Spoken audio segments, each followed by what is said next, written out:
আন্তর্জাতিক মঞ্চে আরও একবার বাংলার মুখ্যমন্ত্রী মমতা বন্দ্যোপাধ্যায়ের মস্তিষ্ক প্রসূত নারী উন্নয়নমূলক প্রকল্পের প্রশংসা উঠে এলো। এবার পশ্চিমবঙ্গ সরকারের কন্যাশ্রী এবং রূপশ্রীর প্রশংসায় মুখর হলো ইউনিসেফের আধিকারিকগণ সদ্য এক অনুষ্ঠানে মমতা বন্দ্যোপাধ্যায়ের সরকারের এই দুটি প্রকল্পের প্রশংসা করেছেন। শুক্রবার কনফেডারেশন অফ ইন্ডিয়ান ইন্ডাস্ট্রিজ দ্বারা আয়োজিত একটি কনক্লেভে ইউনিসেফ ফিল্ড অফিসের প্রধান মঞ্জুর হোসেন বলেছেন, কন্যাশ্রী রূপশ্রীর মতো এই জনহিতকর কর্মসূচিগুলি রাজ্যের সামাজিক উন্নতির মূল চালিকা শক্তি। নারী ক্ষমতায়নের ক্ষেত্রে মুখ্যমন্ত্রী মমতা বন্দ্যোপাধ্যায়ের এই উদ্যোগ সামাজিক উন্নয়নে নতুন মানদণ্ড স্থাপন করেছে।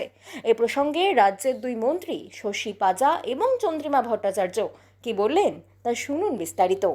বিশ্বের যা কিছু মহান সৃষ্টি চিরকল্যাণকর, অর্ধেক তার করিয়াছে নারী, অর্ধেক তার নর।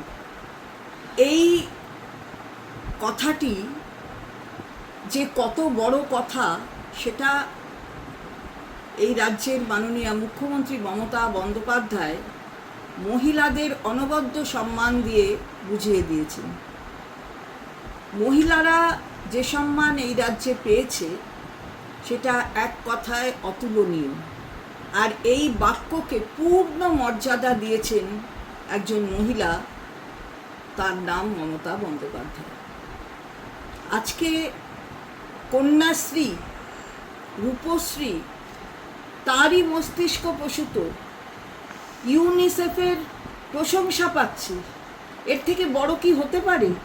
সারা বিশ্বের মধ্যে রাস্তা দেখিয়ে দিচ্ছেন মমতা বন্দ্যোপাধ্যায়, আমাদের মাননীয়া মুখ্যমন্ত্রী, কিভাবে মেয়েদের সম্মান দিতে হয়, কিভাবে মেয়েদের জায়গা করে দিতে হয় প্রত্যেকটি ক্ষেত্রে। এর থেকে বড় কিছু হয় না। আমরা শ্রদ্ধা জানাই তাকে, আমরা প্রণাম করি তাকে। আবারও জগৎ সভায় বাংলা প্রশংসা পেল। মা মাটি মানুষের সরকার এবং মাননীয় মুখ্যমন্ত্রী মমতা বন্দ্যোপাধ্যায় রূপকার, দুটি এমন প্রকল্প যেটা নিশ্চয়ই জনকল্যাণকর নারীদের জন্য। কন্যাশ্রী এবং রূপশ্রী প্রশংসা করেছে, ভূয়সী প্রশংসা করেছে ইউনিসেফ। বলেছে যে নারীর ক্ষমতায়নের পথটাকে আরো সুদৃঢ় করছে এই প্রকল্প।